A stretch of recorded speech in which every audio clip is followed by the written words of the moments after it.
রাজ্য শাখার বৈঠকে তুলকালাম। বৈঠক থেকে বের করে দেওয়া হলো 3 চিকিৎসককে। আরজি করে নাম জড়ানোয় বৈঠক থেকে বহিষ্কৃত 3 চিকিৎসকই বিরূপাক্ষ ঘনিষ্ঠ বলে অভিযোগ। 3 চিকিৎসক তাপস চক্রবর্তী, জয়া মজুমদার, প্রিয়াঙ্কা রানা, সুশান্ত বিরূপাক্ষ অভিকের হয়ে কথা বলায় অসীম সরকারকে ঘিরে বিক্ষোভ দেখানো হয় এবং তারপর হাত জোর করে পরিস্থিতি সামাল দেন শান্তনু সেন।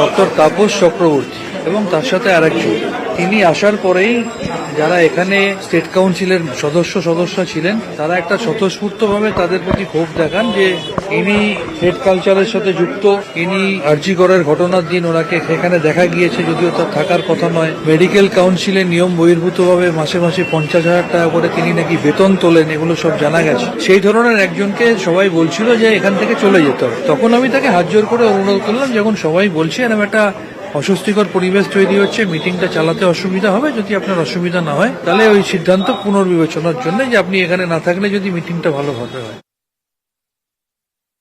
অসীম সরকারকে বিক্ষোভের মুখে পড়তে হলো, তার কারণ অভিক দে, বিরূপাক্ষ বিশ্বাস, যাদের বিরুদ্ধে মেডিকেল কাউন্সিল পদক্ষেপ নিচ্ছে, যাদের বিরুদ্ধে স্বাস্থ্য দপ্তর পদক্ষেপ নিচ্ছে, স্টেট কাউন্সিল যখন বলছে যে এদের আইএমএর সদস্য পদ বাতিল করা উচিত, সেই জায়গায় সবাই যখন একমত, তখন ডক্টর অসীম সরকার তিনি উঠে তাদের হয়ে কথা বলতে গেছেন। সবাই তখন বলছে যে তাহলে ডক্টর অসীম সরকার ওনাদের সমর্থন করছেন, তাহলে ডক্টর অসীম সরকারকেও সাসপেন্ড করা উচিত, এই ধরনের একটা প্রপোজাল এসেছে।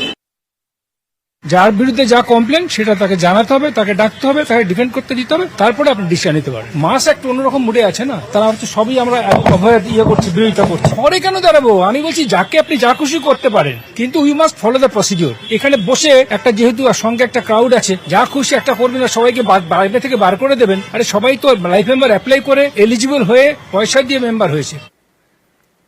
তিহারে ফেড কেষ্ট হেভি